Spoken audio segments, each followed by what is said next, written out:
Seja bem-vindo, meu nome é Christian Brito e assim como você, eu também amo a Palavra de Deus. Então, este canal é nosso. Como é bom ser luz do mundo e sal da terra, né? Veja bem, luz do mundo e sal da terra. Olha o status que isso tem. Privilégio apenas de quem é filho de Deus, né? Mas tem um probleminha aí. Nós somos a igreja, conforme aquele vídeo feito anteriormente. E a igreja não tem sido luz do mundo e sal da terra. Ou você acha que tem? Como fica a nossa situação como filhos de Deus nessa história? Veja o vídeo todo e você vai entender o que realmente significa ser luz do mundo e sal da terra, porque tem muita gente entendendo isso errado. Vamos ver.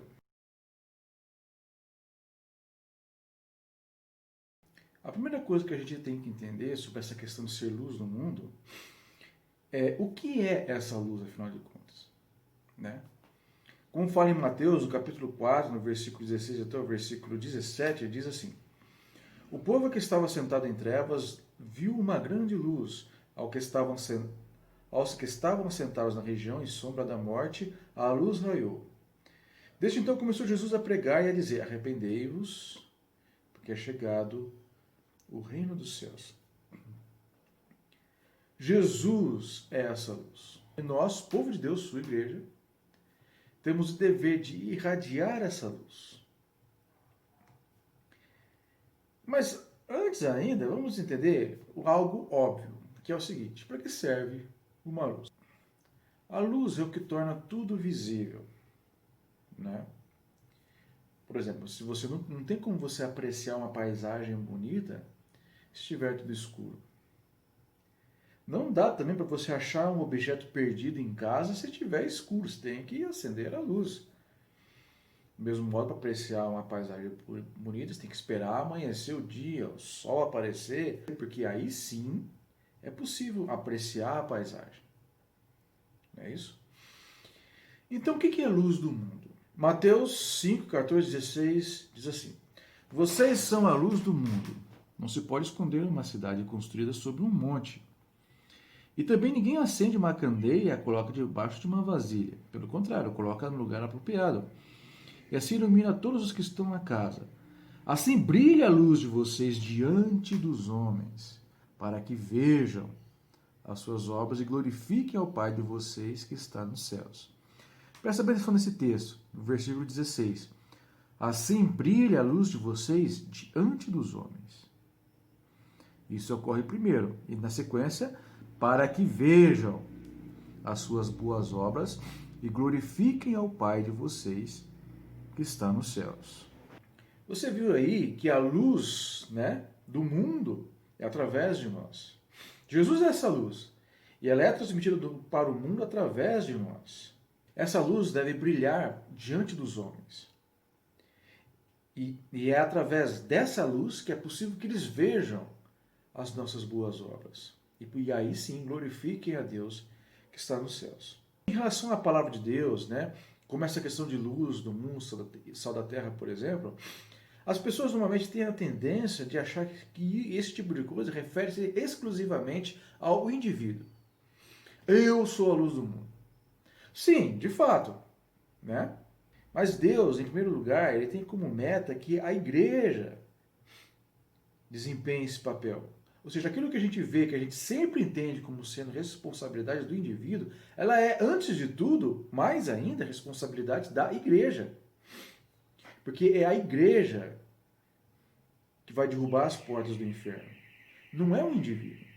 Não é eu sozinho que vou fazer isso. Deus não deu essa ordem para mim, até porque não tem como alguém, uma pessoa, fazer isso sozinho. É a igreja que vai fazer isso. Entende? O texto lá que vimos no início, esse texto que acabamos de ler, está escrito aqui, ó, versículo 14. Né? Vamos ver novamente. Vocês são a luz do mundo. Não se pode esconder numa cidade construída sobre um monte. Você viu que ele não está se referindo a uma pessoa, ele está se referindo aos seus discípulos, está se referindo à célula da sua igreja naqueles dias. Né? O embrião da sua igreja naqueles dias. A obra de Deus no mundo não é realizada por uma pessoa, é impossível, não tem sentido. Deus jamais colocaria nas costas de um indivíduo esse tipo de responsabilidade. A palavra de Deus fala claramente que as portas do inferno não prevalecerão contra a igreja. Então, essa questão de luz do mundo e sal da terra, mais do que uma responsabilidade individual, é uma responsabilidade da igreja. O que fala a palavra de Deus em Romanos, no capítulo 1, no versículo 18? Porque do céu se manifesta a ira de Deus sobre toda a impiedade e injustiça dos homens, que detêm a verdade em injustiça. A nossa função é alertar o homem sobre a sua impiedade e sobre a sua injustiça. Porque é sobre isso que virá a ira de Deus. Aí eu pergunto para você, se a igreja fizer isso, se a igreja realmente vestir a camisa para ser luz do mundo, a igreja será perseguida? Pois estará trazendo a verdade em substituição da mentira. Estará trazendo luz, né? Tornando visível tudo aquilo que o diabo quer que fique escondido. A igreja será perseguida? Sim, será. A igreja é perseguida hoje? Não, não é. Não, não é. Poderia ser, poderia. Existe hoje no Brasil ação maligna suficiente para querer calar a igreja? Sim, existe. Mas não está fazendo. Porque Deus está protegendo? Não. Simplesmente porque a igreja não está sendo luz. Nós não somos uma ameaça, porque a igreja de hoje não tem influência alguma na sociedade. Você que está me vendo já deve ter percebido isso. Né? Que diferença faz a igreja no mundo? Nenhuma. Né?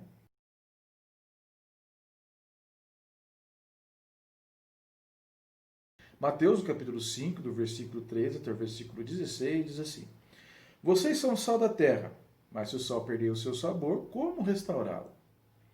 Não servirá para nada, exceto para ser jogado fora e pisado pelos homens. Você já comeu comida sem tempero, sem sal algum? É ruim. É ruim. Mesmo com pouco sal, muito pouco sal, já fica. Não fica legal.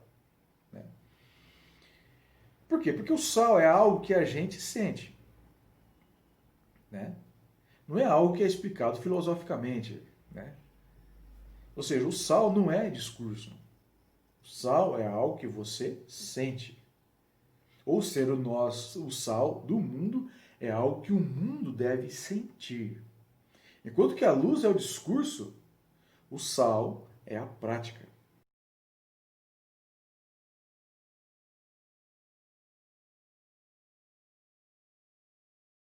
Não dá para fazer um vídeo muito longo, né? Então vamos ver em termos práticos como é ser luz e sal em relação a dois assuntos específicos, né? O primeiro deles é a pregação do evangelho. Como ser luz em relação à pregação do evangelho? Né? Conforme fala em Mateus, no capítulo 28, versículo 18 até o 20. E chegando-se Jesus, falou-lhes dizendo: É-me dado todo o poder no céu e na terra, portanto, ide, fazei discípulos de todas as nações, batizando-os em nome do Pai, do Filho e do Espírito Santo, ensinando-os a guardar todas as coisas que eu vos tenho mandado. Eis que eu estou convosco todos os dias até a consumação dos séculos. Amém. Devemos passar para as pessoas aquilo que ele mesmo disse para que a gente guardasse. Que ele mandou, né, que a gente guardasse. Que é a sua mensagem, que é o seu evangelho. Não é isso? Para que a gente seja, né, a lanterna de Deus no mundo. Não é isso? Ou seja, o evangelho, ele faz duas coisas. A mais importante delas é levar a salvação. Não é isso? E a segunda delas, que é o assunto de hoje, é ser luz. Ou seja, deixar claro para o mundo a existência do mal e o que o mal é. Deixar claro para o mundo a existência do bem e o que o bem é. Mas o que essa luz tem que fazer no mundo? Veja, o mundo está em trevas. Alguém tem dúvida disso? Né? Não há referência no mundo a respeito de bem, mal, verdade ou mentira. Tudo está oculto debaixo das trevas. A função da luz, o objetivo da luz é justamente iluminar, tornar as coisas visíveis, tornar as coisas possíveis de serem distinguidas. Né? É a luz que torna possível saber o que é verdade e o que é mentira, o que é bem e o que é mal, o que é certo e o que é errado. Se está tudo em trevas, o que é isso, o que é aquilo? Mas se você acende a luz, aí você pode ver, porque aí não tem mais trevas. Então, luz do mundo, resumidamente, é aquela que revela tudo o que está escondido no homem e no mundo. Essa é a luz do Evangelho de Jesus Cristo. Pois ele, Jesus, né, é a referência de bem e mal, sendo a sua luz, né, de influência obrigatória no mundo.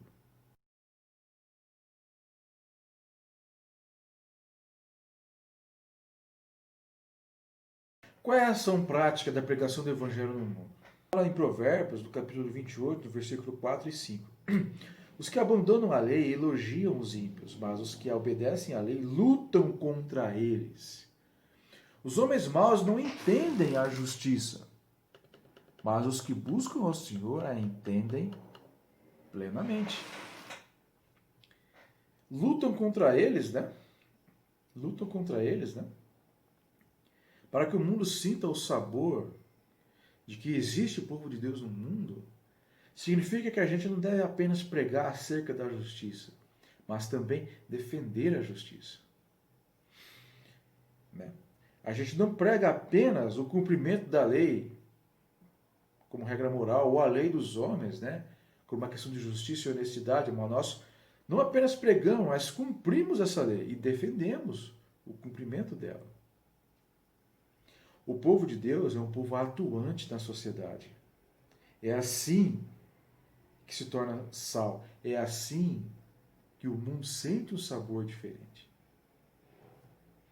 O povo de Deus não pode ser omisso em relação ao mundo, mas atuante no mundo também. A igreja será perseguida se fizer isso? Com certeza será. Não tenha a menor dúvida disso. É óbvio que será perseguida se fizer isso. Pare e pense. O diabo está destruindo a sociedade, não está? Essa mudança de valores que temos visto, essa nova ideia de normalidade, nada mais é normal, um novo conceito do que é normal está surgindo. E o povo está aceitando, por quê? Porque o povo não tem referência de bem e mal. Né? Mas felizmente tem gente reagindo. Mas a questão é a seguinte: é a igreja que está reagindo? Não, não é. O que temos hoje em dia são pedras clamando. Porque a igreja, como peça ativa da sociedade para revelar o pecado, para denunciar a injustiça e lutar contra a injustiça, como nós vimos no texto de Provérbios, essa ação da igreja no mundo de hoje não tem, não existe mais. No passado era assim, né? Mas hoje em dia não é. No Brasil, com certeza, não é. E é por isso que a igreja não é perseguida. As pessoas que estão lutando contra essa nova mudança, esses novos valores que estão surgindo, essa nova mentalidade totalmente corrompida que está se formando e sendo imposta para a sociedade, essas pessoas que estão lutando contra isso estão sendo perseguidas. Mas a igreja não está. A igreja não. A igreja não está sendo perseguida. Por que que não? Porque para o maligno nós não somos ameaça.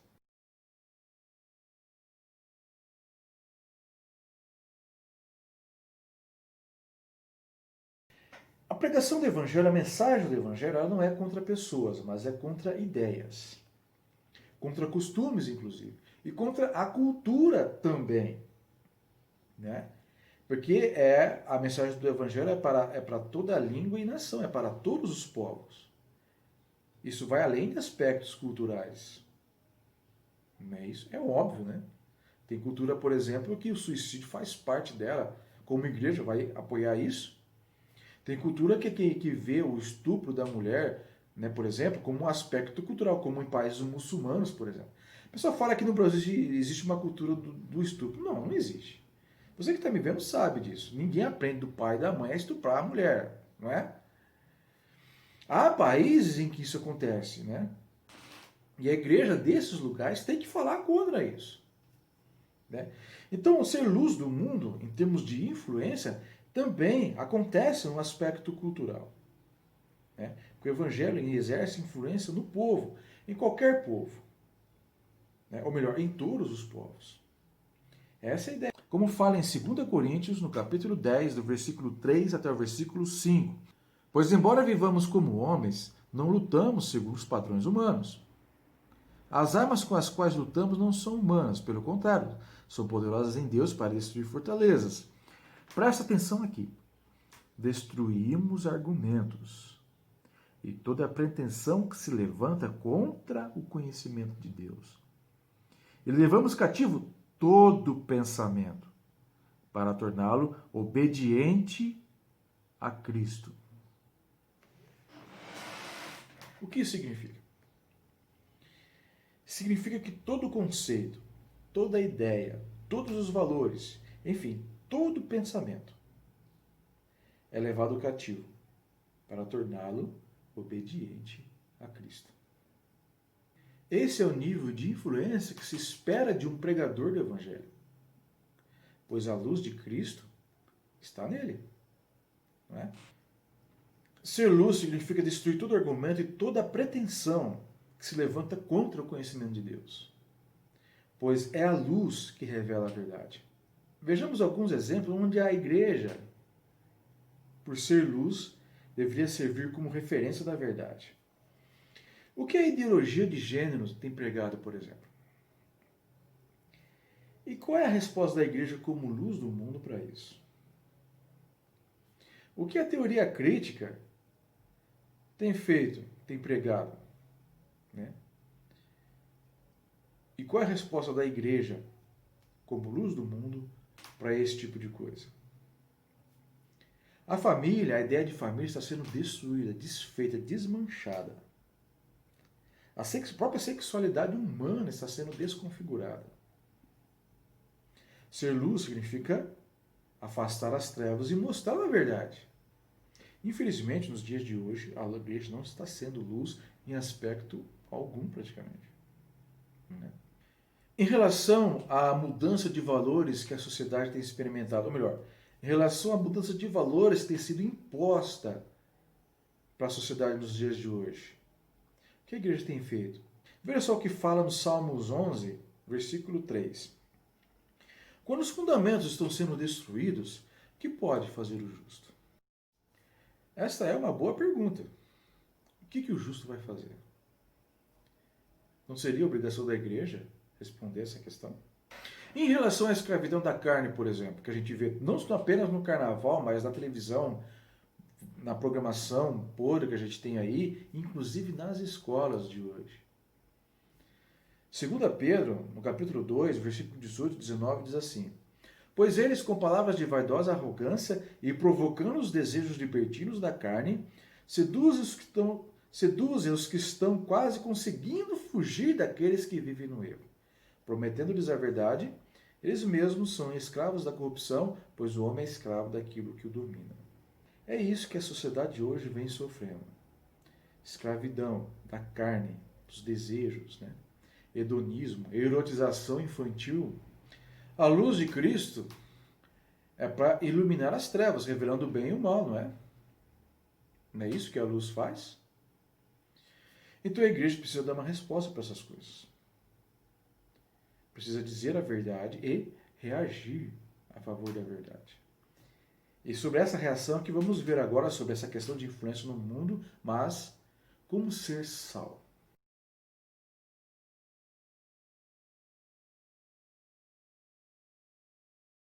A melhor forma de ser sal nessa questão é defender o direito do órfão e da viúva. Pregação alguma em favor da justiça tem valor se o próprio pregador não for um agente a favor da justiça. Isso é até óbvio. Né? Caso contrário, vai ser apenas demagogia, um evangelho vazio. Né? Vejamos o que diz Isaías, no capítulo 1, no versículo 16 até o versículo 17. Lavai-vos, purificai-vos, tirai a maldade de vossos atos de diante dos meus olhos, cessai de fazer o mal.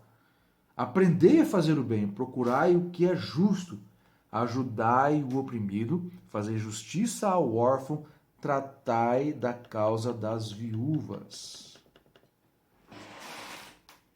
Deus aqui está falando com o povo dele.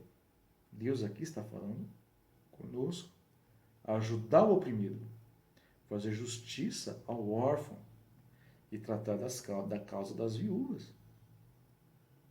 Ou seja, algo prático, mão na massa. Será que, por exemplo, você dá a cesta básica na igreja está fazendo isso? Não dá cesta básica, o povo não dá cesta básica. Leva lá 1 quilo de café ou 1 quilo de feijão. Levar 1 quilo de feijão para a igreja, para que a igreja lá monte a cesta básica para dar para alguém que você nem sabe quem é. Isso é defender, isso é ajudar o oprimido? Isso é fazer justiça ao órfão? Isso é tratar da causa das viúvas? Não é, é óbvio que não é. É algo válido? É. Alguém está sendo ajudado. Ajudar o necessitado nesses termos não faz diferença alguma em relação a fazer justiça. Combater o mal que causa os necessitados, que faz surgir os necessitados, isso sim é que é combater a injustiça. E é isso que Deus espera de nós. É o que está escrito no texto que acabamos de ler. Né? Se a igreja fizer isso, será perseguida? Sim, será perseguida. Mas aí vem aquela justificativa que a covardia sempre nos inspira, né? Ah, mas nós devemos respeitar a autoridade constituída, devemos seguir as leis dos homens, a gente não pode se intrometer. O texto não se refere a você se intrometer na estrutura do Estado. O texto não está falando disso. O texto está falando em defender o oprimido, em defender o órfão, em tratar a causa da viúva. Tem um objetivo específico, claro. Né? Sobre essa questão da autoridade, nós vamos falar em outro vídeo que tem a ver com a questão da perseguição também. Para nós vale o que está em Atos, no capítulo 5, no versículo 29, que diz assim: Porém, respondendo Pedro e os apóstolos disseram, mais importa obedecer a Deus do que os homens.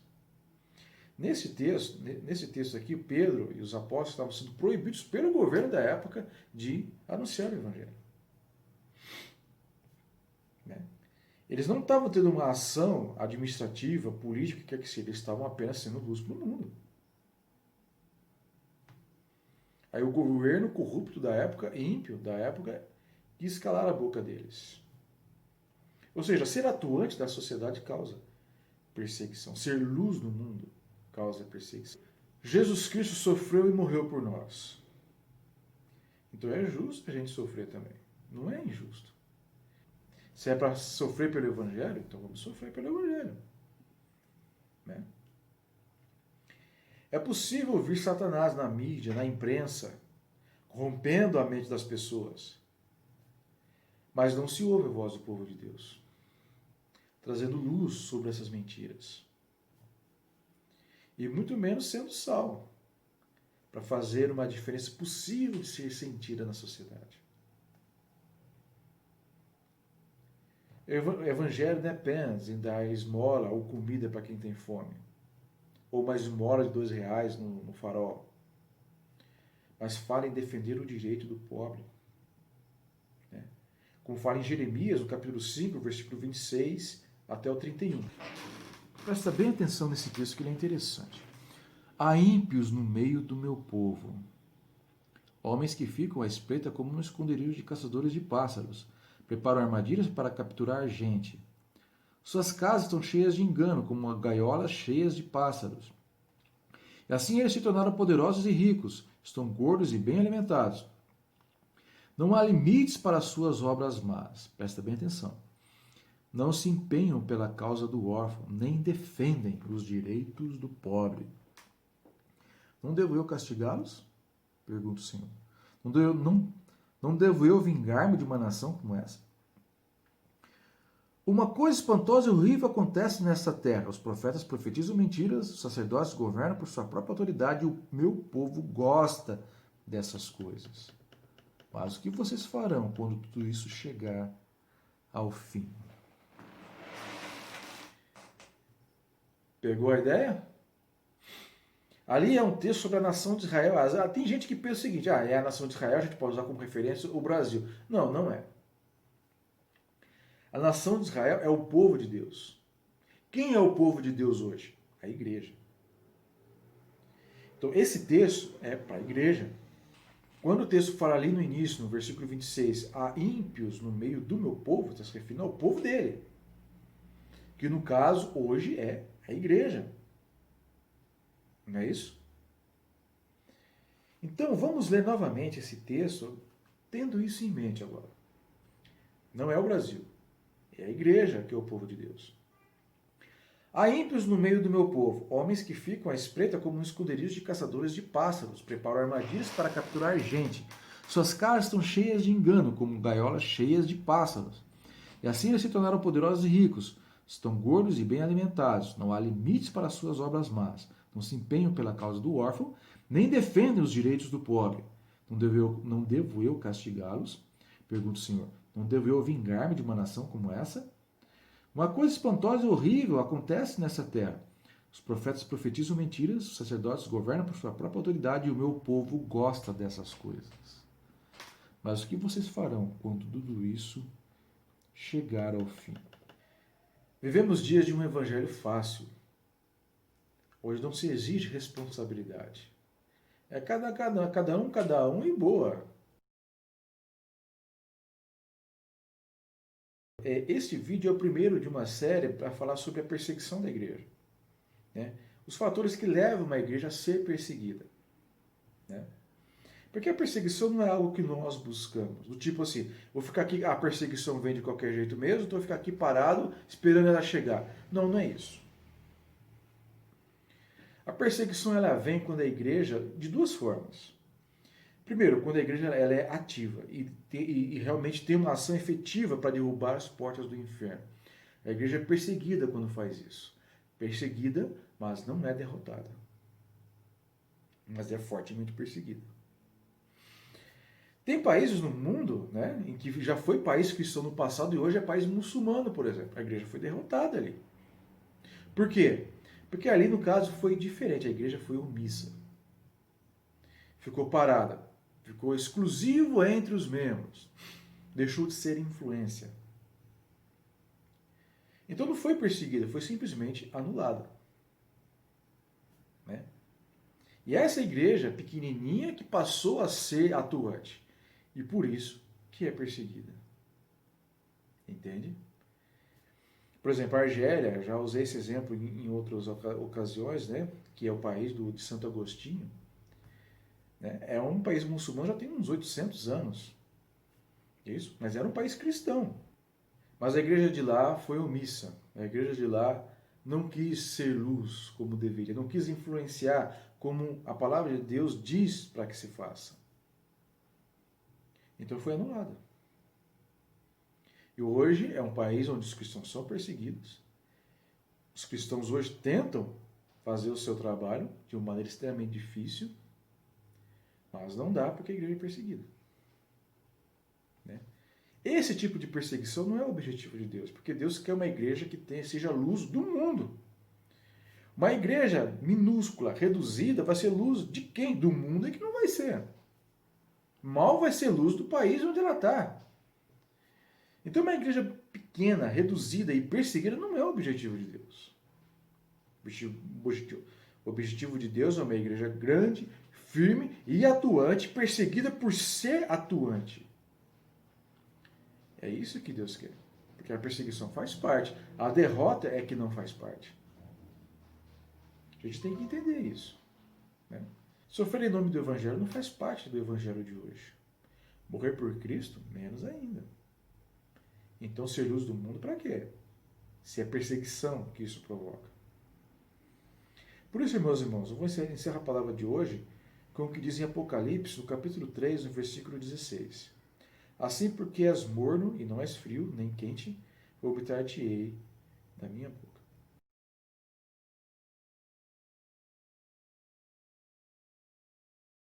Então, nesse nosso vídeo de hoje, que é o primeiro sobre a questão da perseguição da igreja, vimos então que sobre o que é realmente ser luz do mundo e sal da terra. A luz afasta as trevas. A luz leva a verdade ao mundo. A luz revela a verdade para o mundo. Né? Revela o que está escondido. Revela o que é falso, o que é mentiroso. Não é isso? Aponta o dedo para o erro. Ser sal da terra significa dar sabor ao mundo, significa fazer algo que o mundo possa sentir. Enquanto que a luz é o discurso, o sal é a ação. Né? E é isso, deste modo, então, o que se espera da igreja é que tenha influência no mundo. Influência em relação à mudança de valores da sociedade de hoje em dia, em relação à escravidão da carne, em relação a defender o direito do órfão e da viúva. Isso é ser luz do mundo e sal da terra. Espero que o vídeo tenha sido edificante, espero que tenha ficado clara a mensagem, né? É algo para refletir, é algo que devemos orar muito, né? Então, se este vídeo foi útil, que você se sentiu abençoado, tocado por essas palavras, então, por favor, indique às pessoas que você conhece, amigos, irmãos de igreja, né? Compartilhe, se possível, curta e comente também. A plataforma do YouTube considera o vídeo relevante quando tem curtidas e comentários, né? Se fizer isso, estará me ajudando bastante. É isso. Então, agradeço pela sua audiência e Deus abençoe e até a próxima.